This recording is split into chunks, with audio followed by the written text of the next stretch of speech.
মহানগরী কলকাতা। এখানে বাস করে না এমন জাতি ভারতবর্ষে খুঁজে পাওয়া সত্যিই কঠিন কাজ।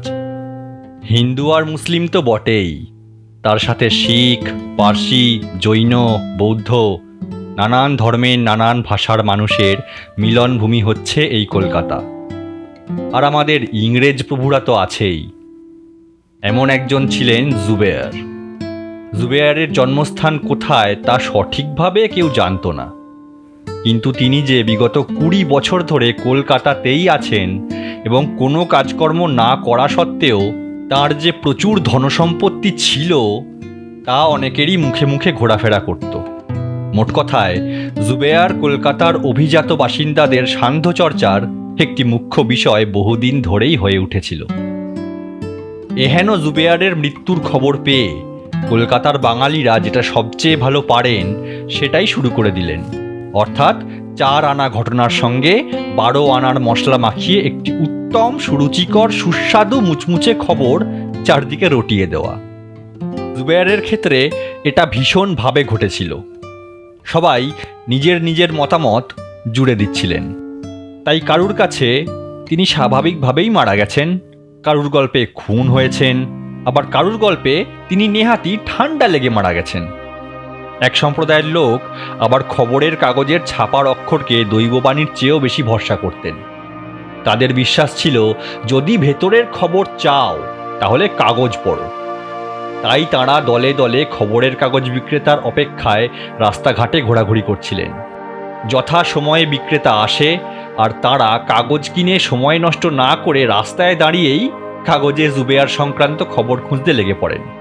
আর কিছুক্ষণের মধ্যেই হতাশও হন, কারণ কোনো কাগজেই জুবেয়ারের রহস্য মৃত্যু নিয়ে একটি শব্দও খরচ করা হয়নি। যদিও জুবেয়ারের মৃত্যুর খবর লোকমুখে ছড়িয়ে পড়ার ঘণ্টা 2 আগেই আমরা সে খবর এক অজানা ব্যক্তির টেলিফোন মারফত পেয়ে গিয়েছিলাম, আর সময় নষ্ট না করে সঙ্গে সঙ্গে সরেজমিনে গিয়ে তদন্ত করেছিলাম। যে বাড়িতে তিনি থাকতেন সেটা ছিল একটা দোতলা বাড়ি। দোতলায় জুবেয়ার আর তার মেয়ে মেরির শোবার ঘর, এছাড়াও বসার জন্য একটা বেশ বড় ঘর ছিল। যদিও বৃদ্ধ জুবেয়ার সে ঘরে খুব একটা বসতেন না, বরং মেরি বেশিরভাগ সময়ে ওই ঘরে বসে নিজের কাজ করত। নিচে বেশ বড় একটা লাইব্রেরি ছিল। জুবেয়ার তার দিনের বেশিরভাগটাই এই লাইব্রেরিতে কাটাতেন। একেবারে ভোরবেলায় তিনি ঘুম থেকে উঠে বাড়ির লাগোয়া বাগানে ঘণ্টাখানেক হেঁটে সেই যে লাইব্রেরিতে ঢুকতেন, তারপর আর বেরোতেন না। তার যাবতীয় সব কাজ ওই লাইব্রেরিতে বসেই করতেন। মেরি সারাদিন উপরেই কাটিয়ে দিত, শুধু খাবার সময় বাবার সাথে একসাথে বসত। কখনো কখনো নানান কাজের ছুতোয় লাইব্রেরিতেও সে প্রবেশ করত বটে, কিন্তু কিছুক্ষণের মধ্যেই বেরিয়েও যেত। নিজের ঘোড়ার গাড়িও জুবেয়ার ব্যবহার করতেন না বললেই চলে। বেশিরভাগ সময়ে মেরি ওগুলো ব্যবহার করত। 20 বছর আগে জুবেয়ার আর তার স্ত্রী আর কন্যা মেরি চলে আসে কলকাতায়।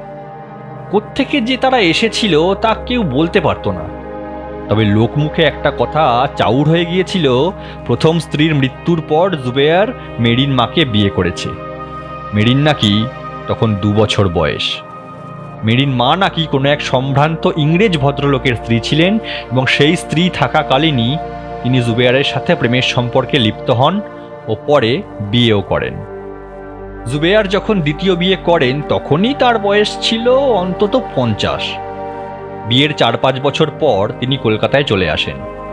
মেরির বয়স এখন 27-এর কাছাকাছি, কিন্তু আশ্চর্য এই যে সে এখনো বিয়ে করেনি। কেন করেনি তা মেরি ছাড়া আর কারোরই জানা নেই। কলকাতায় আসার 4-5 বছরের মধ্যেই মেরির মা মারা যান। তখন থেকে জুবেয়ার আর মেরি এই বাড়িতে বসবাস করতে শুরু করেন। আমি যখন খবর পেয়ে জুবেয়ারের বাড়ি গেলাম, দেখলাম একতলায় লাইব্রেরির পাশে একটা ছোট্ট ঘরে জুবেয়ারের দেহ পড়ে আছে। এই ঘরটার পাশে একটা সিঁড়ি আছে যা দিয়ে ওপরে যাওয়া যায়। লাইব্রেরি থেকে সরাসরি উপরে যাতায়াতের জন্যই এই সিঁড়ি। আমি মৃতদেহটা খুব ভালো করে খুঁটিয়ে খুঁটিয়ে পরীক্ষা করলাম, কিন্তু দেহে কোথাও কোনো রকম আঘাতের চিহ্নই নেই। একমাত্র অস্বাভাবিকতা যা দেখলাম তা হলো জিভ আর মুখের ভেতরে সামান্য একটা কালো আভাস। জুবেয়ারকে মরে পড়ে থাকতে দেখে মেরি আগে একজন ইংরেজ ডাক্তারকে খবর দিয়েছিল। তিনি আমি আসার পরেও সেখানেই ছিলেন এবং আমরা আসার আগেই তিনি দেহটি পুঙ্খানুপুঙ্খভাবে পরীক্ষাও করেছিলেন। কি মনে হয় ডাক্তারবাবু, কি করে মারা গেলেন? আমার তো দেখে যা মনে হচ্ছে ভদ্রলোক বিষ খেয়েছেন। কি ধরনের বিষ? প্রুসিক অ্যাসিডের নাম শুনেছেন? প্রুসিক অ্যাসিড এই পৃথিবীতে যত রকম বিষ পাওয়া যায় তার মধ্যে অন্যতম মারাত্মক একটি বিষ। আমি বললাম, এই বিষের কথা আমি জানি। ওই বিষ পেটে গিয়েই জুবেয়ারের প্রাণবায়ু বের করে দিয়েছে। ডাক্তারের এই কথায় আমার মনে হলো তিনি হয়তো ঠিকই বলছেন। দেহে আঘাতের চিহ্ন যখন নেই এবং জিভ আর মুখে ওরকম কালো দাগ যখন তৈরি হয়েছে, তখন কোনো মারাত্মক বিষের প্রভাবেই যে ভদ্রলোকের মৃত্যু হয়েছে এতে আর কোনো সন্দেহ নেই। কিন্তু ভদ্রলোক যদি আত্মহত্যাও করে থাকেন তাহলেও জায়গাটা ভালো করে ইনভেস্টিগেট করাটা পুলিশের কর্তব্যের মধ্যে পড়ে। তাই আমি লাইব্রেরি ঘরটা ভালো করে খুঁটিয়ে দেখা শুরু করলাম। কিন্তু যে ঘরে জুবেয়ারের দেহ পড়েছিল, অর্থাৎ লাইব্রেরির পাশে সেই ছোট্ট ঘর, সেখানে সন্দেহজনক কিছুই দেখতে পেলাম না। লাইব্রেরি ঘরে ঢুকে দেখলাম সেখানে একটা টেবিলে একটা বোতলে খানিকটা মদ ও একটা গ্লাস রাখা আছে। গ্লাসটা পরীক্ষা করে দেখলাম তাতে মদের গন্ধ এখনো রয়ে গেছে, অর্থাৎ কেউ এই বোতল থেকে মদ এই গ্লাসে ঢেলে খেয়েছে। জিজ্ঞাসাবাদ করে আরও জানতে পারলাম জুবেয়ারের জন্য দুজন চাকর এই বাড়িতে থাকতো। তাদের একজন না একজন জুবেয়ারের আদেশ পালন করার জন্য সবসময়ই লাইব্রেরির বাইরে দরজার পাশে বসে থাকত। জুবেয়ারের ডাক শুনতে পেলেই তাকে লাইব্রেরিতে ঢুকতে হতো, কিন্তু জুবেয়ার না ডাকলে তার লাইব্রেরিতে ঢোকার অনুমতি ছিল না। তারা দুজনেই মুসলমান আর বহু বছর ধরে তারা এই বাড়িতে এই কাজ করছে। তাদের জেরা করতে বেশ কিছু তথ্য হাতে পেলাম। একজন বলল, হুজুর তো কभी कभी निकलते ही नहीं थे, पूरा दिन घर में ही बैठे रहते थे। এই ঘরে কখন ঢুকতেন? वो जी वो तो सुबह उठने के बाद थोड़ा देर बाहर बगीचे में घूमते थे और फिर इस कमरे में आके बैठ जाते थे। আর বেরোতেন কখন? जी पूरे दिन में एक बार भी निकलते नहीं थे। ये लाइब्रेरी कमरे के साथ जो बाथरूम है ना, वहीं पे नहा धो लेते थे और पासेर दो ठो कमरे में से एकटाয় জামা কাপড় पलटे নিতেন और दूसरे में खाना खाते थे। সারাদিন এই ঘরেই থাকতেন? जी बाबूजी, एकदम रात 11 बजे ऊपर उठते हैं सोने के लिए, लेकिन तब हम में से कोई भी यहाँ रहता नहीं था। हमारा काम रात 10 बजे ख़त्म हो जाता था, फिर हम घर चले जाते थे। তোমাদের বাবু মদ খেতেন? हाँ हाँ साहब, हाँ मौत खेतेन। हम लोगों को घर जाने से पहले एक बोतल और एक ग्लास वो टेबल के ऊपर रखे जेते हो, तो उसके बाद बाबूजी बोतल में से दारू ग्लास में लेके पीते थे, फिर 11 बजे ऊपर चले जाते थे सोने के लिए। চাকররা চলে যাওয়ার পরও জুবেয়ার কি করতেন তাদের জানা আছে দেখে আমার মনে হলো এদের আরও দু একটা প্রশ্ন করা যেতে পারে। তাদের মধ্যে একজনকে জিজ্ঞেস করলাম, তুমি কাল এই বাড়িতে কখন এসেছিলে আর কখন এখান থেকে বেরিয়েছিলে? চাকর বলল, साहब जी मैं कल सुबह 6 बजे से सुबह 10 बजे तक था, फिर वापस आया शाम को 6 बजे और रात 10 बजे घर चला गया। তো এই সন্ধ্যে 6টা থেকে রাত 10টার মধ্যে কেউ তোমাদের বাবুর সাথে দেখা করতে এসেছিল? না साहब जी, सिर्फ हाँ मिस मेरी आई थी और किसी को तो देखा नहीं। मिस मेरी কখন এসেছিলেন এ ঘরে? शाम को जब थोड़ा कुछ खाने का वक्त होता है उस टाइम पे आई थी। खाने के बाद फिर ऊपर भी चली गई, लेकिन उसके बाद भी 2-3 बार वो इस घर में आई थी साहब। সেই সময় তোমাদের বাবুর সাথে ওনার কোনো কথাবার্তা হয়েছিল? वो तो पता नहीं साहब, हमें घर के अंदर जाने का परमिशन नहीं था, हम घर के बाहर ही बैठे थे। लेकिन साहब पहली बार जब वो आई ना, तब दोनों का मुलाकात हुआ था, बातचीत भी हुई थी। मुझे बाहर से उनकी आवाज़ सुनाई दिया था, लेकिन उसके बाद अंदर में क्या हुआ वो हमें नहीं मालूम साहब। उसके बाद वो अंदर चली गई, फिर 2 मिनट बाद ही बाहर निकल के ऊपर चली गई। শেষবার মিস মেরি কখন এসেছিল এই ঘরে? तब लगभग 10 बज रहा था साहब। मैडम भी घर से निकल के ऊपर चली गई और फिर हम भी निकल गए। তুমি চলে যাওয়ার সময় মালিক কোথায় ছিলেন? वो तो पता नहीं साहब, लेकिन हाँ इतना कह सकता हूँ कि उन्हीं घरेर भीतर ही छिलेन। কেন? যাওয়ার সময় তোমরা মালিককে বলে যেতে না?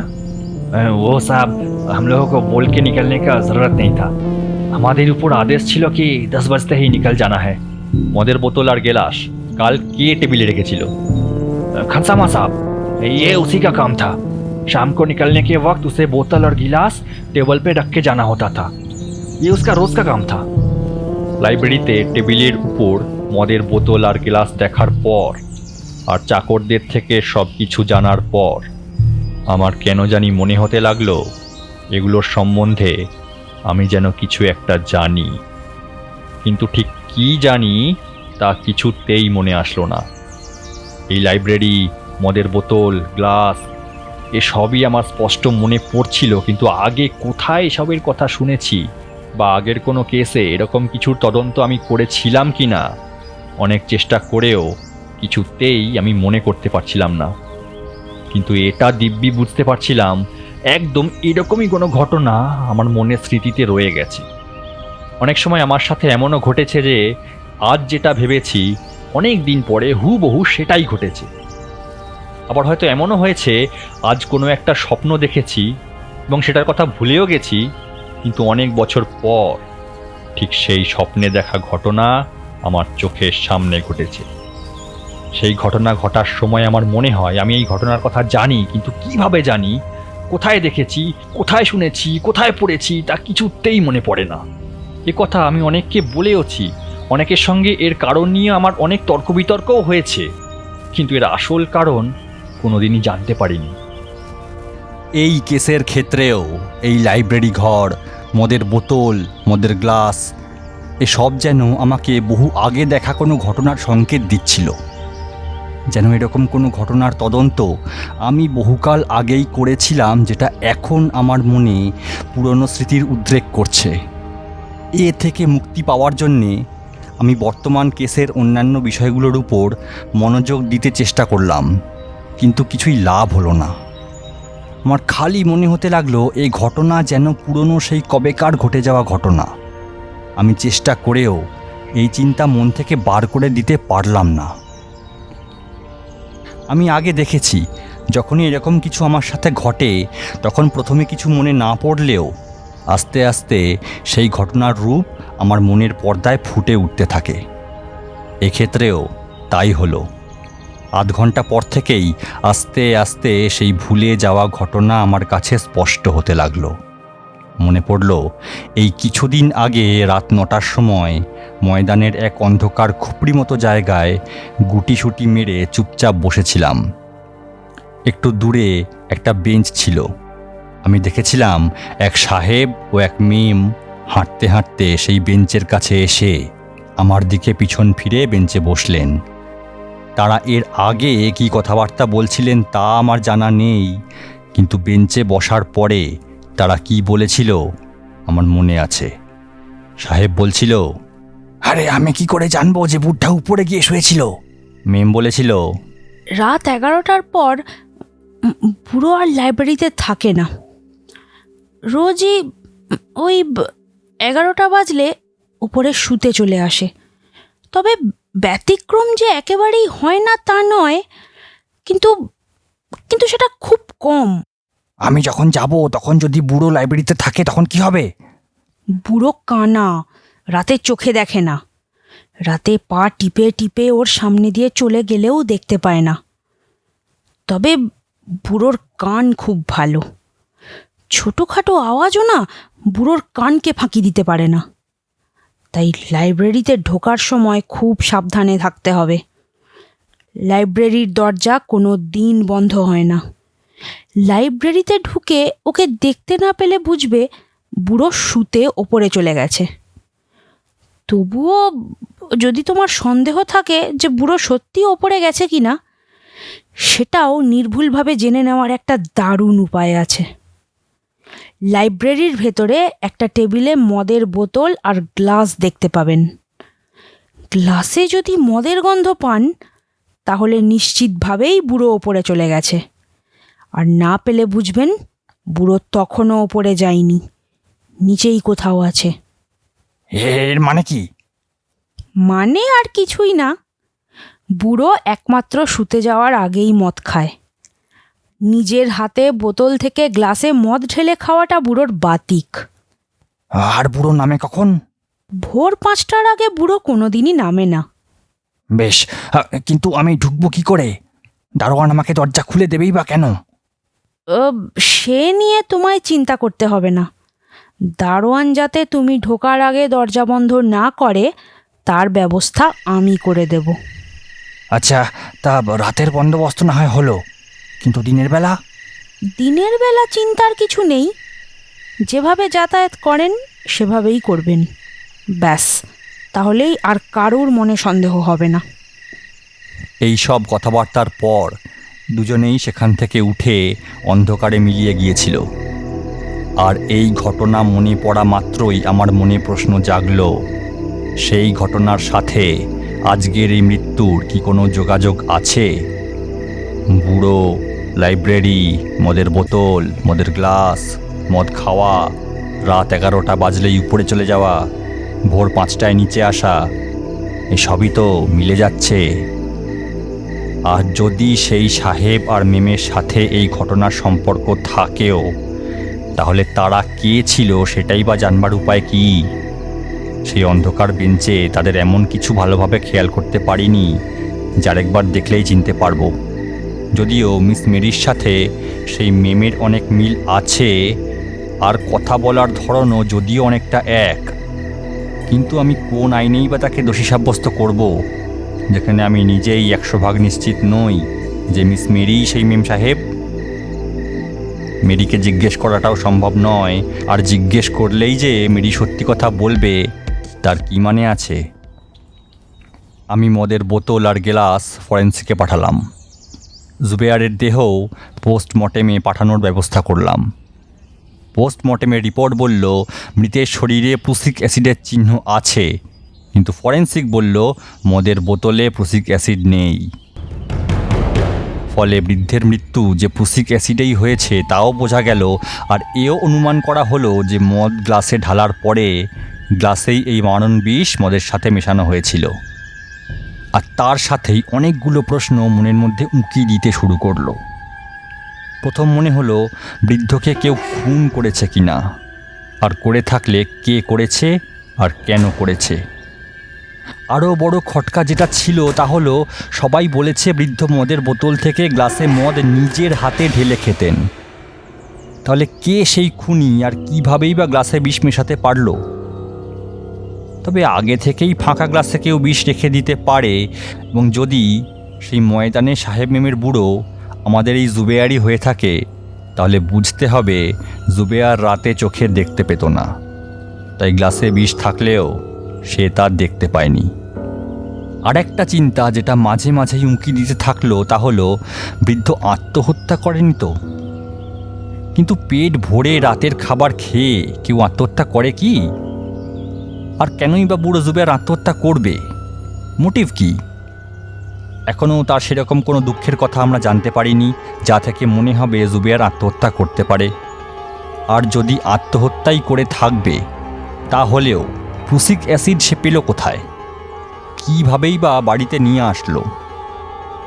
যদি কোনো পাত্রে ঢেলে নিয়ে আসেন তাহলে তো সেই পাত্রটাও খুঁজে পাওয়ার কথা, কিন্তু তা তো পাওয়া যায়নি। তাই আমার মনে হলো লাইব্রেরিটা আরেকবার ভালো করে দেখা দরকার। যদি বুড়ো আত্মহত্যা করে থাকে, তাহলে প্রুসিক অ্যাসিডের পাত্র এই ঘরেই কোথাও না কোথাও ঠিক পাওয়া যাবে। লাইব্রেরিতে একটা টেবিল ছিল। পড়ার কাজে বা লেখার সময় জুবেয়ার এই টেবিল ব্যবহার করত। তার কাগজপত্র ওই টেবিলেরই একটা ড্রয়ারে বন্ধ থাকত। ড্রয়ারের চাবি বুড়ো জুবেয়ার সবসময় নিজের পকেটে রাখতেন। মৃত্যুর সময় তার পরনে যে কোট ছিল তার মধ্যে অনেকগুলো চাবির গোছাও ছিল। টেবিলের দেরাজগুলোর প্রত্যেকটার চাবি ছিল আলাদা। সেই দেরাজের সব চাবি আর অন্যান্য চাবিতে গোছাটা ভরে ছিল। তাই লাইব্রেরি তল্লাশি করার সময় আমার নজর সবার আগে ওই টেবিলের দেরাজগুলোর উপরেই পড়ল। একটা দেরাজ খুলতেই সেই দেরাজ থেকে বেরোলো একতারা কাগজ। কাগজগুলো খুঁটিয়ে পড়ে বুঝলাম তার মধ্যে একটা চিঠি আর একটা উইলের খসড়া আছে। যদিও সেগুলো তখন ভালো করে পড়ে দেখিনি, কারণ তখন আমরা ওই ঘরে খুঁজছিলাম তার সুইসাইড নোট। জুবেয়ার যদি আত্মহত্যাই করে থাকবে তাহলে সুইসাইড নোটও সে হয়তো লিখে গেছে। তাই ওই চিঠি আর উইলের ওপর তখন আমরা কেউই তাকাবার ফুরসত পাইনি। কিন্তু সবগুলো দেরাজ দেখেও কোনো সুইসাইড নোট আমরা পেলাম না। এরপর লাইব্রেরির বাকি অংশটাও খুঁটিয়ে খুঁটিয়ে তল্লাশি করলাম, কিন্তু তাও কিছুই পেলাম না। আমরা এ বাড়িতে আসার পর থেকে এখনও অবধি জুবেয়ারের মেয়ে মেরিকে কোনো জিজ্ঞাসাবাদ করা হয়নি। তার কারণ ছিল, প্রথমত তিনি ইউরোপীয়, আর দ্বিতীয়ত মেরি তখনও কুমারী, তার বিয়ে হয়নি। সে সময় এরকম কোনো ব্যক্তিকে কোনো কথা জিজ্ঞাসা করা বা কথা বলারও কোনো অধিকার কালা বাঙালিদের ছিল না। মেরিকে জিজ্ঞাসাবাদ করার অধিকার একমাত্র ছিল আমাদের দলের ইংরেজ অফিসারদের। কিন্তু তাও মেরির থেকে কিছু কথা জানার বিশেষ প্রয়োজন হয়ে পড়ছিল। তাই আমি আমার ইংরেজ সহকর্মীদের মেরিকে কিছু কথা জিজ্ঞেস করে আসতে অনুরোধ করলাম। প্রথমে তারা রাজিও হলেন। ইংরেজ পুলিশ অফিসাররা কথা বলতে চান এই মর্মে একটি চিরকুট মেরির পরিচারিকা মারফত উপরে মেরির কাছে পাঠানো হলো। মেরি উপর থেকে পাল্টা খবর পাঠালো একজন কর্মচারীকে উপরে তার ঘরে পাঠানোর জন্য। এক ইংরেজ অফিসার উপরে গেল, কিন্তু যে ঘরে মেরি বসে আছে সে ঘরে ঢোকার সাহস তার হলো না। সে দরজার কাছেই দাঁড়িয়ে রইল। মেরি তাকে দেখতে পেয়ে ভেতরে ঢুকতে বললে সে টুপি খুলে দূর থেকেই সালাম, গুড মর্নিং, আদাব এইসব বলে গদগদ হয়ে ভেতরে ঢুকলো। মেরি তাকে একটা চেয়ার দেখিয়ে বসতে বললে সে যেন ধন্য হয়ে গেলাম এই ভাব করে সেই চেয়ারের এক কোণে এমনভাবে বসলো যে তাতে তার শরীরের ভার প্রায় পুরোটাই পায়ের উপরেই রয়ে গেল। এরপর তাদের মধ্যে কী কথাবার্তা হলো বা বলা ভালো, এক খুনের মামলার তদন্তকারী দোর্দণ্ড প্রতাপ অফিসারের সাথে একজন 27 বছর বয়সী অবিবাহিতা মহিলার কীরকম আলাপ আলোচনা হলো তা আমি এখানে তুলে দিলাম। জুবেয়ার আপনার বাবা? হ্যাঁ। আচ্ছা, আপনার এটা কি মনে হয়, আত্মহত্যা না খুন? দেখুন, খুন বলে আমার সত্যিই মনে হয় না। বাবার আমি ছাড়া আর তো কেউ ছিল না। বাইরের পৃথিবীর সঙ্গে পাট উনি বহু বছর আগেই চুকিয়ে দিয়েছিলেন। যে লোকটা অনেকগুলো বছর স্রেফ একা একা নিজের ঘরে কাটিয়ে দিল, তার শত্রু কোথা থেকে তৈরি হবে অফিসার? আর তাকে মেরে কারই বা কী লাভ? তবে আত্মহত্যা তিনি করলেও করতে পারেন। কেন? উনি খুব বুড়ো হয়ে গেছিলেন, শরীরও কমজোর হয়ে পড়েছিল। এভাবে আর কিছুদিন চললে সব শারীরিক ক্ষমতা হারিয়ে ওনাকে অন্যের ভরসায় বেঁচে থাকতে হতো। তা যাতে না হয় তার জন্যেই বোধহয় উনি আত্মহত্যা করে মুক্তি পেতে চেষ্টা করেছেন। কিন্তু উনি বিষ পেলেন কোথায়? অফিসার, যার টাকার অভাব নেই, চাকর বাকরের অভাব নেই, যার ইচ্ছের বিরুদ্ধে একটা কথা বলারও বুকের পাটা কারোর নেই, তার বিষ জোগাড় করতে অসুবিধা কোথায় হবে অফিসার? কিন্তু চাকরদের যদি কেউ বিষ এনে দিয়েও থাকে সেটা সে স্বীকার করবে কি? চাকররা সব ইন্ডিয়ান গেঁয়ো ভূতের দল। সামান্য কারণেও অনায়াসে মিথ্যে কথা বলা এদের কাছে জল ভাত। তার ওপর যখন সে দেখছে যে তার আনা বিষ খেয়েই মালিকের মৃত্যু হয়েছে, তখন তারা যে স্বীকার করবে সেটা ভাবাটাই তো ভুল। কিন্তু তারা স্বীকার না করলে আমরাই বা কী করে জানবো যে উনি বিষ কোত্থেকে আনিয়েছিলেন?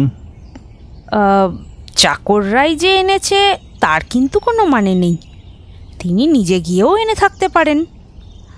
বুড়ো হলেও বাইরে বেরোবার ক্ষমতা তার ছিল, আর হাতে টাকাও ছিল অগাধ। কিন্তু কাল তিনি কোথাও বেরিয়েছিলেন বলে তো কেউ বলেনি। বিষ যে তিনি কালই এনেছেন এটাই বা আপনি ধরে নিচ্ছেন কেন? আগেও তো কিনে এনে রাখতে পারেন। তাহলে আপনার মতে বৃদ্ধ আত্মহত্যা করেছেন? আমার তাই মনে হয়। আর কোনো সন্দেহ হয় না? না। বৃদ্ধের আর কে কে আছে? কেউ না, একমাত্র আমিই ছিলাম। এই অবধি কথাবার্তা চালিয়েই সেই ইংরেজ অফিসার আরেক প্রস্থ অভিবাদন কুর্নিশ জানিয়ে উপর থেকে নিচে নেমে এলেন আর আমাদের বললেন মিস মেরির থেকে যতটুকু তিনি জানতে পেরেছেন এবং তার থেকে যে সিদ্ধান্তে আসা যায় তা হলো সুবেয়ার সম্ভবত আত্মহত্যাই করেছেন, কেউ ওনাকে খুন করেনি। আত্মহত্যা করে বৃদ্ধ জুবেয়ার বার্ধক্যের জ্বালা থেকে মুক্তি লাভ করেছেন। আপনি যে এই সিদ্ধান্তে এসে দাঁড়াচ্ছেন তার সপক্ষে কোনো প্রমাণ বা সাক্ষী পেয়েছেন কি? না, তবে যখন একজন বিলেতের মহিলার মুখ থেকেই কথা বেরিয়েছে তখন আর সন্দেহ কিসের? বিলেতের মহিলাদের মুখ থেকে বেরোনো সব কথাই ধ্রুব সত্য। আপনারা চাইলে সন্দেহ করতেই পারেন, ইনভেস্টিগেটও করতে পারেন, কিন্তু ওনার নিজের মেয়ে বলছেন উনি আত্মহত্যাই করেছেন, তাই এটাই সত্যি। কারণ যিনি বলছেন তিনি ইংল্যান্ডের নাগরিক, তোমাদের ভাষায় একজন মেম সাহেব। কথাগুলো সেই কর্মচারী বলল অত্যন্ত দৃঢ় গলায়, যদিও তাতে আমরা কর্ণপাত করবার বা পাত্তা দেওয়ার বিন্দুমাত্র তাগিদও অনুভব করলাম না। তার অবশ্য যুক্তিযুক্ত কারণও ছিল।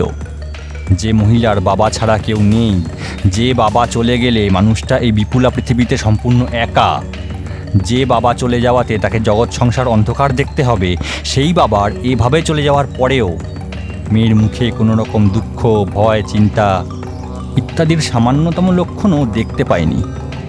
তার উপর তিনি সব সময় বলে যাচ্ছেন জুবেয়ার আত্মহত্যা করেছেন, বা বলা ভালো জোর করে এটাকেই সত্যি বলে প্রতিষ্ঠা করতে চাইছেন। অথচ পুলিশ কিভাবে কাজ করছে, কোনো ক্লু পেয়েছে কিনা এসব দেখতে একবারও নিচে আসেননি, ঠায় উপরে নিজের ঘরেই বসে আছেন। এইসব ব্যাপার দেখেই আমাদের মনে একটা সন্দেহের বীজ উঁকি মারতে শুরু করলো এবং অনেকগুলো সম্ভাবনা আমার মাথায় খেলে গেল।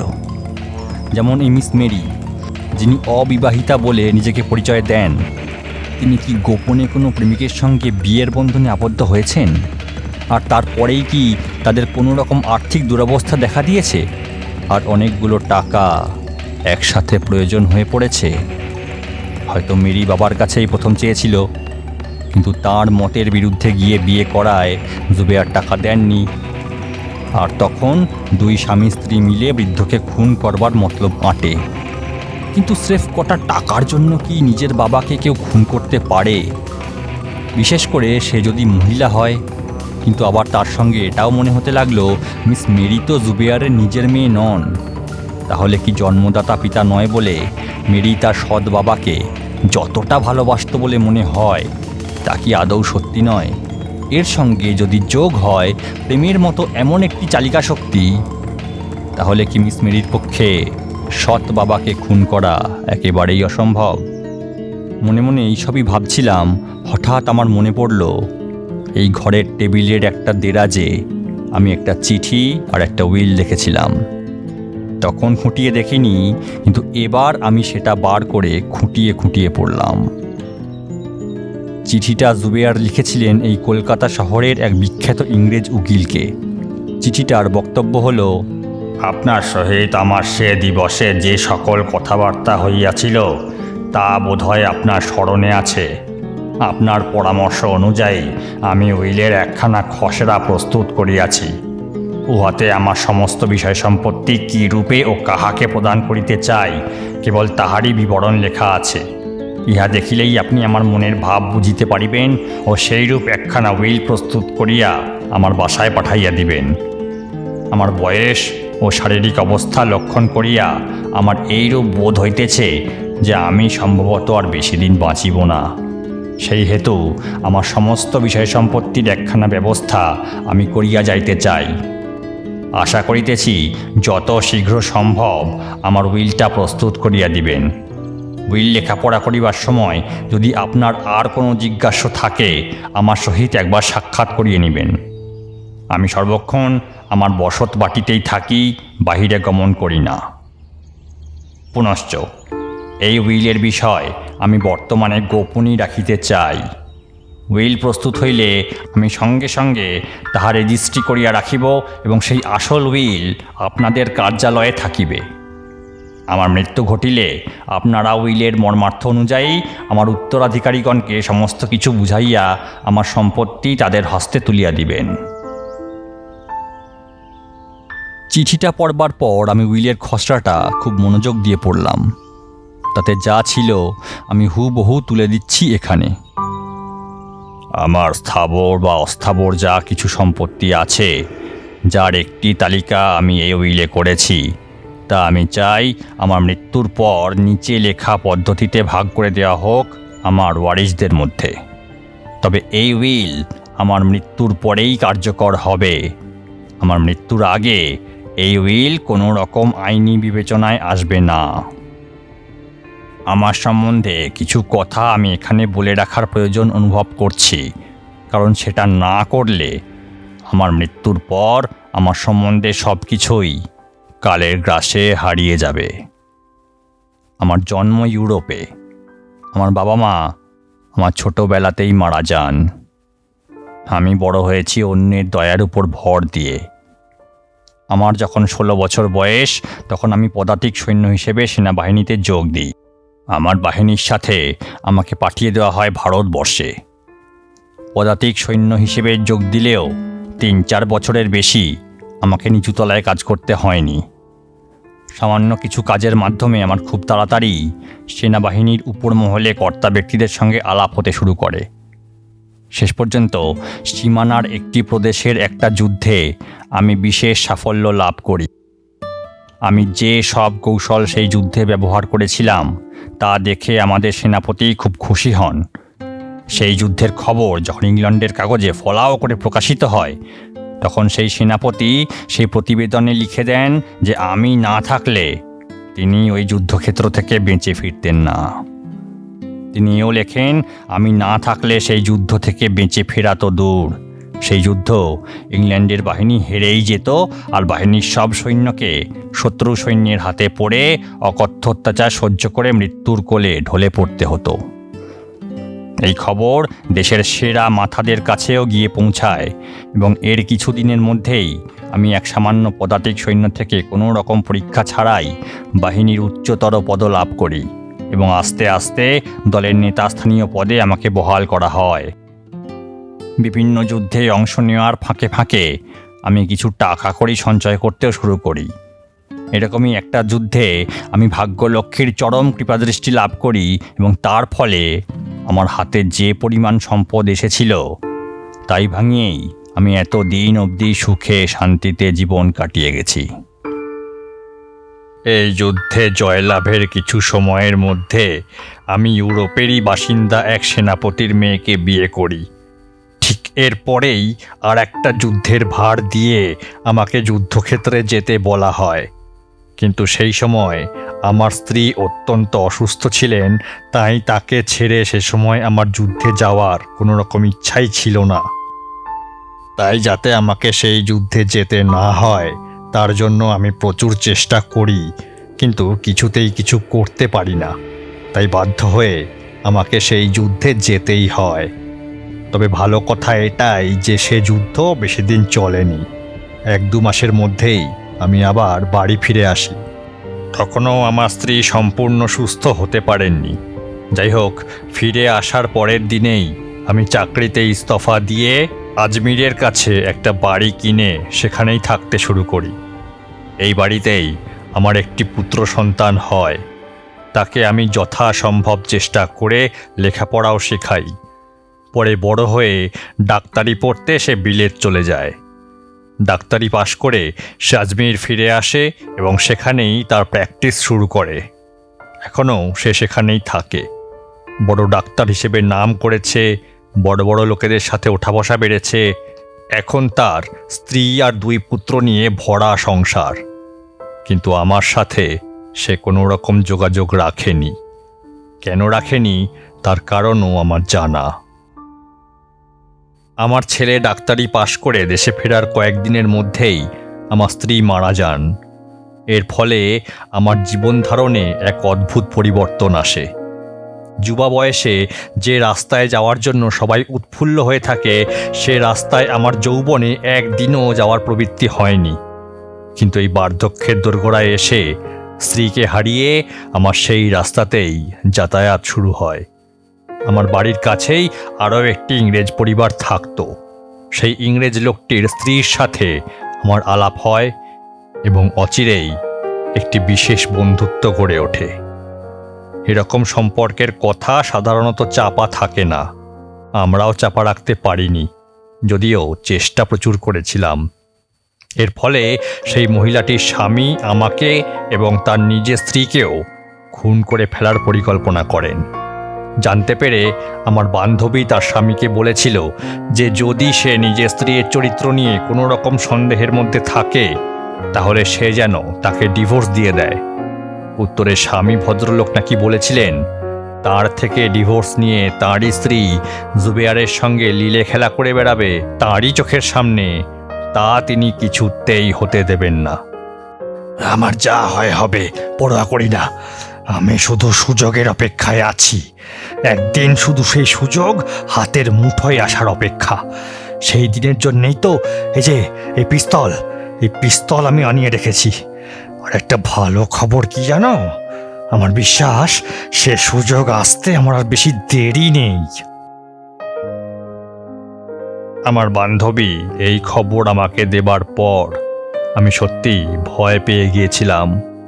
তাই একদিন রাতের অন্ধকারে আমার যা কিছু টাকা পয়সা ছিল তা নিয়ে ছদ্মবেশে সেখান থেকে পালিয়ে যাই। আমার বান্ধবীর একটি 2 বছরের মেয়ে ছিল। আসার সময় সে মেয়েকেও সঙ্গে করে নিয়ে এসেছিল। সে এখন আমার মেয়ে বলেই সবাই জানে। সেই 2 বছরের মেয়েটি আজ মিস মেরি। আজ জীবনের শেষ প্রান্তে এসে ভাবি, সত্যি পাপের কি অদ্ভুত আকর্ষণী ক্ষমতা। নিজের চেয়েও যাকে বেশি ভালোবাসতাম সেই ছেলেকে ছেড়ে, আমার নিজের বাড়ি ছেড়ে, বন্ধু আত্মীয় সবাইকে অপরিসীম লজ্জায় ডুবিয়ে দিয়ে, নিজের মান সম্মান গৌরব সব এক নিমেষে ভাসিয়ে দিয়ে চিরজীবনের মতো এক কালো অধ্যায়ের ভেতর হাসি মুখেই আমরা প্রবেশ করেছিলাম। নিজের স্ত্রীকে ভুলে গিয়ে তার ভালোবাসার বাঁধন মুহূর্তে ছিন্ন করে এক পরস্ত্রীর প্রেমে নিজের সবটুকু বিসর্জন দিয়ে এক কথায় সব ছেড়ে সেই দ্বিচারিণী মহিলার টানে পালিয়ে গেলাম। এমন নয় যে তখন আমি কিশোর, আমার যথেষ্ট বোধবুদ্ধি ছিল। তবুও পাপের এই টান, অবৈধ প্রেমের এই আকর্ষণ আমি এড়াতে পারলাম না। সারা জীবন ধরে যুদ্ধ করে হাজার হাজার মানুষের প্রাণ হরণ করে যে ইস্পাত কঠিন হৃদয় আমি গড়ে তুলেছিলাম, পাপের অবৈধ সম্পর্কের মায়ায় সে হৃদয় নিমেষে তরল হয়ে গেল। তখন কি করছি, কেন করছি, ঠিক করছি না ভুল করছি, এসব বিচার করার মতো মনের অবস্থাও আমার ছিল না। প্রেমের সম্পর্ক তবুও ছিন্ন করা যায়, কিন্তু অবৈধ প্রেমের ফল মৃত্যুর মতোই অমোঘ। একবার এর জালে জড়ালে আজীবন তার জের সহ্য করে যেতে হয়। আজমের থেকে পরস্ত্রীকে নিয়ে পালিয়ে কলকাতায় এসে যে বাড়িতে আমি থাকি সেখানেই সংসার গড়ে তুললাম। কিন্তু আমার সঙ্গিনীকে বিয়ে করতে পারেনি, কারণ বিবাহিত পুরুষ বা স্বামী তার বর্তমান বিবাহ থেকে আইনিভাবে যতক্ষণ না বিচ্ছেদ নিচ্ছেন ততক্ষণ তিনি অন্য কারোর সঙ্গে বিবাহ বন্ধনে আবদ্ধ হতে পারবেন না। কিন্তু বিয়ে না হলেও দুজনে স্বামী স্ত্রীর মতোই দিন যাপন করতে লাগলাম। কলকাতার কেউই আসল কথা জানতো না, সবাই আমাদের স্বামী স্ত্রী বলেই ভাবত। কিন্তু ভাগ্যের এমনই পরিহাস, এনার সাথেও আমার বেশি দিন সংসার করা হলো না। কলকাতায় আসার 4 বছরের মধ্যেই আমাকে ফাঁকি দিয়ে সেও চলে গেল চিরনিদ্রার দেশে। আমরা যখন এখানে আসি তখন মেরি ছিল খুবই ছোট, তাই এত কিছু ওর মনে আছে বলে আমার মনে হয় না। আর আমিও কোনোদিন এসব কথা তার সামনে বলিনি। সে আমাকে জন্মদাতা পিতা বলেই জানে। মেরির মা মারা যাওয়ার পর একবার মনে হয়েছিল যে আজমের ফিরে যাই, কিন্তু সাহসে কুলিয়ে ওঠেনি। তার উপর মেরি এখনও বিয়ে করেনি। আমি আজমের গেলে ওকে কে দেখবে? এইসবের জন্যই আমার আর কলকাতা ছেড়ে কোথাও যাওয়া হলো না। আমার স্থাবর সম্পত্তির মধ্যে আছে একমাত্র সেই আজমেরের বাড়িটা, যদিও সেটা আমি বহু বছর আগে ছেড়ে এসেছি। সেই বাড়িতে এখন থাকে আমার ছেলে। সে বাড়ি আমি তাকেই দিয়ে গেলাম। সে চাইলে সেটা রাখতেও পারে, বিক্রিও করে দিতে পারে। নগদ টাকা আমার যা আছে সবই আমি কোম্পানির কাগজে বদলে নিয়েছি। সেই কাগজের সুদ থেকেই আমি আমার সমস্ত খরচাপাতি চালাই। এই কাগজগুলোর মূল্য 2,25,000 টাকা। তা থেকে আমার ছেলে পাবে 1 লক্ষ টাকা, 2 নাতি পাবে 25,000 করে। আমার ছেলের স্ত্রীকে দিয়ে গেলাম 25,000 টাকা, আর মেরি পাবে 25,000। কিন্তু এই টাকা মেরি তখনই পাবে যদি সে বিয়ে করে। বিয়ে না করলে 1 পয়সাও সে পাবে না, বরং মেরির ভাগের 25,000 টাকা চলে যাবে আমার পুত্রের কাছে। যা বাকি থাকবে তা থেকে আমার বাড়িতে যারা চাকরের কাজ করে তারা প্রত্যেকে 250 টাকা করে পাবে। তারপর যা থাকবে তা দিয়ে আমার পারলৌকিক ইত্যাদি সম্পন্ন হওয়ার পর যেটুকু রয়ে যাবে তা আমার ছেলের ইচ্ছা মতো কোনো সৎ কার্যে ব্যয় হবে। আমার কলকাতার বাড়ির সব জিনিসই মেরি পাবে, শুধু বইগুলো ছাড়া। যদি মেরি বিয়ে করে আর তার স্বামী পুস্তকপ্রেমী হয় তাহলে সে বইগুলো ব্যবহার করতে পারবে, কিন্তু এইসব বই কেউই কোনো দিন বিক্রি করতে পারবে না।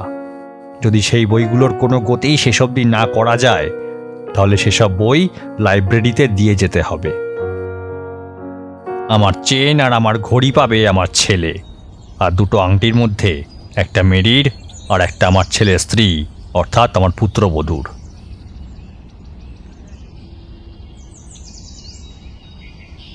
এই উইলের খসড়া আর চিঠি দেখে আমার মনে হলো এই খসড়ার কোনো কপি জুবেয়ার নিশ্চয়ই এই উকিলের কাছে পাঠিয়ে দিয়েছিলেন। তাই আমরা চলে গেলাম সেই উকিলের বাড়ি। হ্যাঁ, একবার জুবেয়ার আমার কাছে এসেছিল বটে, উইল নিয়ে কথাবার্তাই হয়েছিল।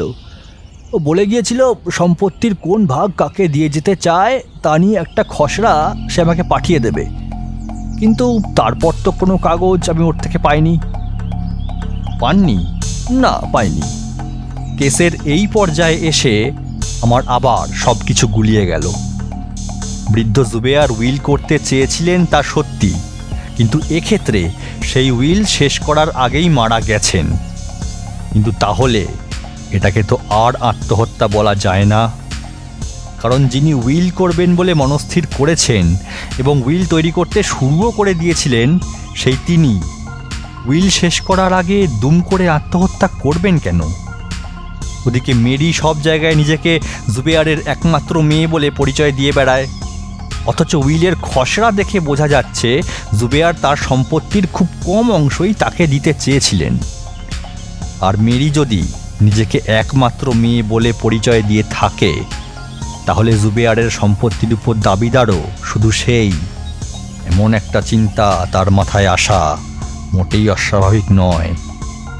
তাই উইলে সম্পত্তি ভাগাভাগির হিসেব যদি কোনো মতে মেরি জানতে পেরে গিয়ে থাকে তাহলে মেরি যে কোনো ঝামেলা ঝঞ্ঝাট ছাড়াই বুড়োকে ওই উইল বানাতে দেবে তা মনে হয় না। আবার জুবেয়ারও এই উইল তাড়াতাড়ি শেষ করে রেজিস্ট্রি করিয়ে রাখতে চেয়েছিলেন, অর্থাৎ জুবেয়ারও আর বেশি দেরি করতে চাইছিলেন না। তাহলে জুবেয়ার উকিলের বাড়িতে উইলের খসড়া পাঠালেন না কেন? এই সবই মনে মনে চিন্তা করছি আর মনে মনে এই রহস্যের পেঁচ খোলার চেষ্টা করছি। তখনই লাইব্রেরিতে একটা পিয়ন বুকের দিকে আমার চোখ পড়ল। বইটা নিয়ে পাতা উল্টাতে উল্টাতে এক জায়গায় আমার চোখ আটকে গেল। সেখানে লেখা আছে জুবেয়ারের উইলের খসড়া আর উকিলকে লেখা চিঠি দুটোই উকিলের বাড়িতে পাঠানো হয়েছে এবং একজন ব্যক্তি সই করে সেই চিঠি আর উইলের খসড়া গ্রহণও করেছেন। এবার সেই পিয়ন বুক নিয়ে সোজা গেলাম সেই উকিলের বাড়ি। তাকে দেখালাম সেই সই। তা দেখে তিনি বললেন জুবেয়ারের কাছ থেকে কোনো খসড়া বা চিঠি তার কাছে সত্যিই আসেনি, আর ওই পিয়ন বুকের সইটাও তাঁর বা তাঁর অফিসের কারুরই নয়।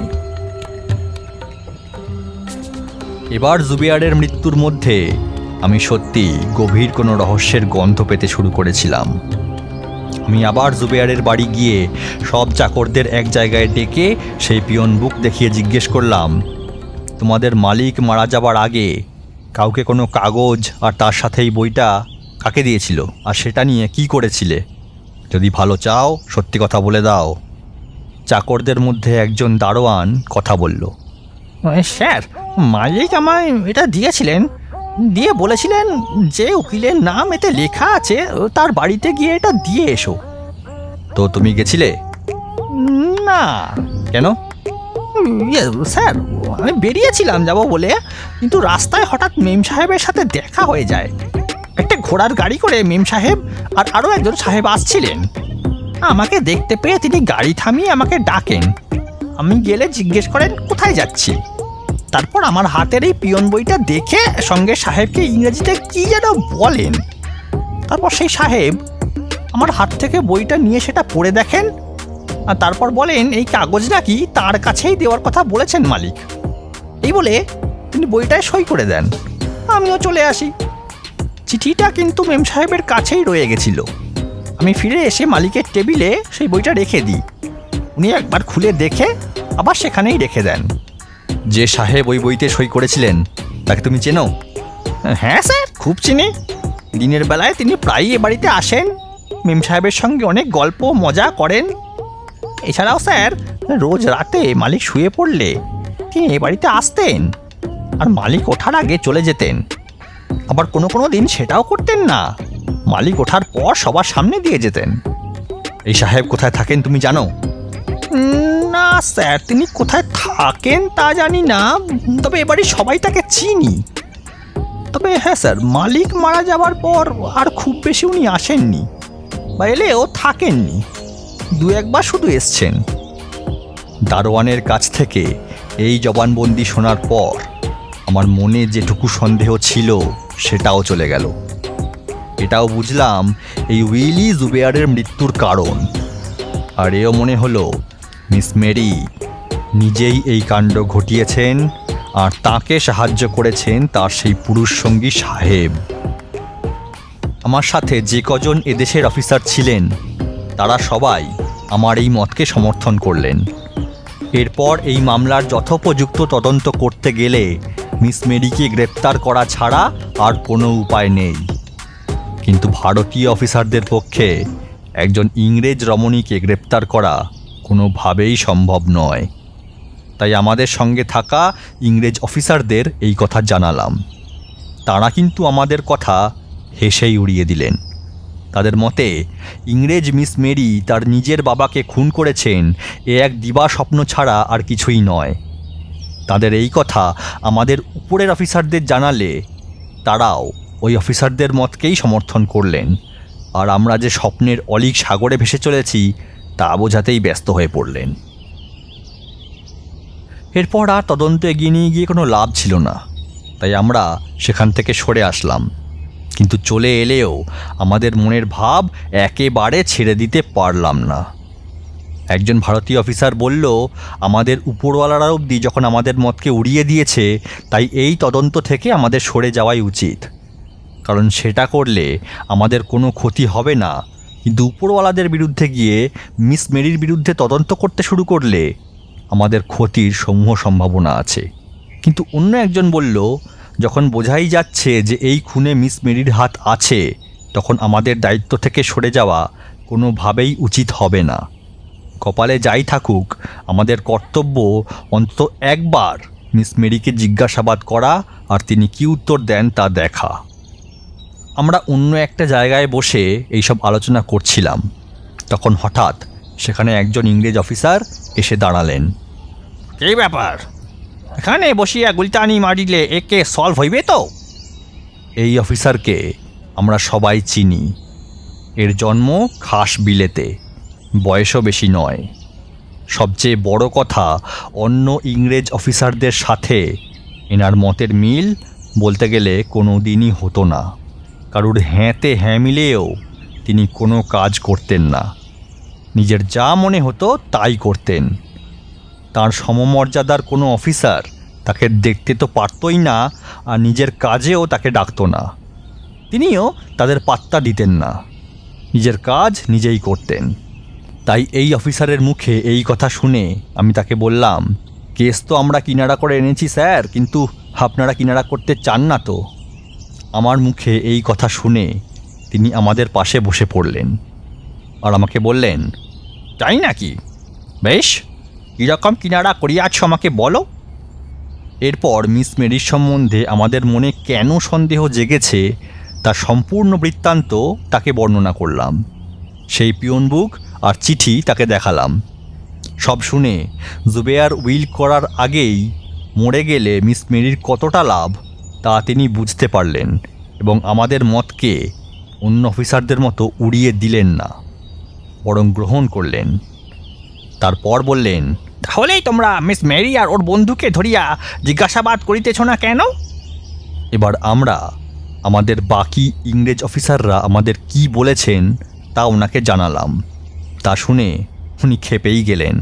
বললেন, এই তোমরা ইংরেজ রাজত্বের কর্মচারী হওয়ার যোগ্যই নও। ইংরেজ আইন এতটুকুও বুঝতে পারো নাই। ইংরেজ আইনে সাদা কালোর ভেদাভেদ নাই, বড় ছোট ভেদাভেদ নাই।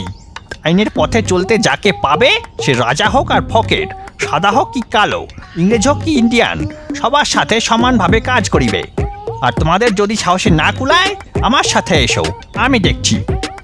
এই কথা শুনে আমাদের মনে আশার আলো জেগে উঠল। এবার বোধহয় এই মামলার সমাধান হবে, এই ভেবে আমরা এই অফিসারকে সব রকম সাহায্য করবার শপথ করলাম। এই অফিসার এবার সোজা কোনো কথা না বলে উপরে উঠলেন। গিয়ে দেখি মিস মেরির সেই ইংরেজ বন্ধুও ততক্ষণে সেখানে এসে উপস্থিত হয়েছেন। অফিসার ঢুকে জিজ্ঞেস করলেন, তোমরা কি এবার সব সত্যি কথা স্বীকার করিবে? তা করিলে তোমাদের মঙ্গল, নইলে তোমাদের হাতে জুবেয়ারে যা হয়েছে আমার হাতে তোমাদেরও তাই হইবে। কিন্তু মিস মেরি বা তার বন্ধু কেউই কোনো কথা স্বীকার করলেন না। তখন সেই অফিসার আমাদের মিস মেরির ঘর সার্চ করবার হুকুম দিলেন।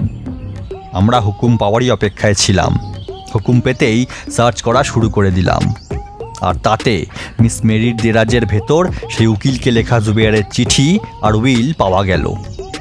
সেগুলো মিস মেরির দেরাজে কি করে এলো তার সন্তোষজনক উত্তর মিস মেরি দিতে পারলেন না। আরও একটা আলমারি থেকে একটা প্রুসিক অ্যাসিডের শিশিও উদ্ধার হলো। সেই শিশির 4 ভাগের 1 ভাগ খালি। শিশিটা ওখানে কোত্থেকে এলো তাও মিস মেরি বা তার বন্ধু বলতে পারলেন না। শেষে বললেন শিশিটা নাকি লাইব্রেরির টেবিলে পড়েছিল, তাই তিনি ওটা নিয়ে নিজের আলমারিতে রেখেছেন। শেষ পর্যন্ত দুজনকেই গ্রেফতার করা হলো আর তাঁরা সব কথা স্বীকার করলেন। সেই উইল করা থেকে আটকাতেই জুবেয়ারকে তারা পরিকল্পনা করে খুন করেছেন তাও বললেন। মিস মেরি নিজেই প্রুসিক অ্যাসিড খালি গ্লাসে ঢেলে দিয়েছিলেন।